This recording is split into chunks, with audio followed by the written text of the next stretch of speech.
All right, today we are cracking open a pretty explosive report that makes some huge claims about Minnesota Governor Tim Walz.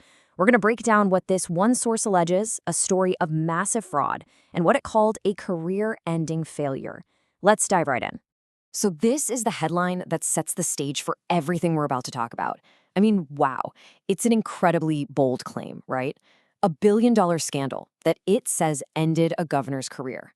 Now, before we go any further, there's a huge piece of context we have to get out on the table. Governor Walz was, in fact, reelected. So the report's central prediction, it didn't actually happen.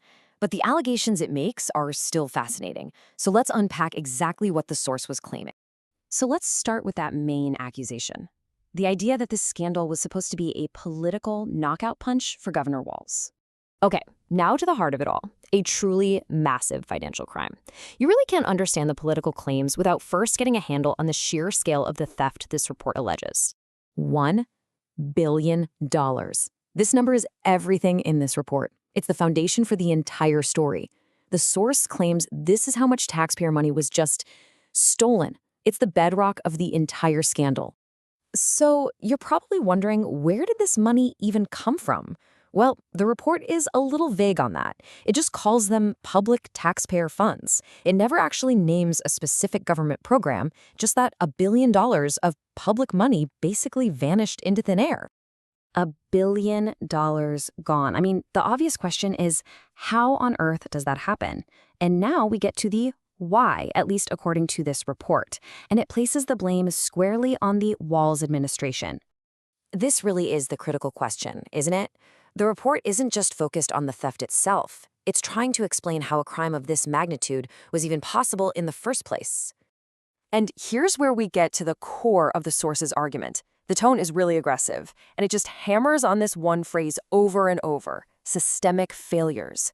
The message it's sending is crystal clear. This wasn't an accident, it wasn't just a mistake. The entire system was broken. So what does it mean by systemic failures? Well, the report breaks it down into these three main categories: a total lack of proper oversight, an inability to manage public money effectively, and a failure to put the necessary safeguards in place. These are the key failures the source lays right at the feet of the Walz administration. Okay, so we've got the alleged crime, and we have the alleged cause. Now let's look at what the report claims was the political fallout. How does it connect these dots from these failures to the governor's career? So just to recap, the fundamental problem, according to this source, is systemic failure.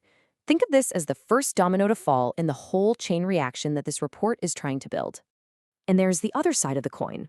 This perfectly captures the source's main point. The consequence of that alleged failure is a political fall from grace. The report is arguing that one directly caused the other. It's a straight line. The report actually lays out a pretty clear timeline for this supposed political collapse. Step 1, the fraud goes public. Step 2, the criticism of those systemic failures starts to build and build. And then step 3, the grand finale, according to this source, Governor Walz is forced to completely drop his re-election campaign. So let's put all the pieces together here. We've looked at the alleged crime, the supposed cause, and the claimed consequences. What's the one big idea, the main thesis this report really wants us to walk away with? And this is the crucial point right here. The source argues that the $1 billion fraud wasn't just a crime. No, it was the direct result of deep administrative failures. And it was those failures that it claims ended a political career. And so we end right back where we started, with the source's stark, definitive conclusion. For this report, the story is very simple. This scandal ended the governor's career. But, as we already know, that's not actually how things played out.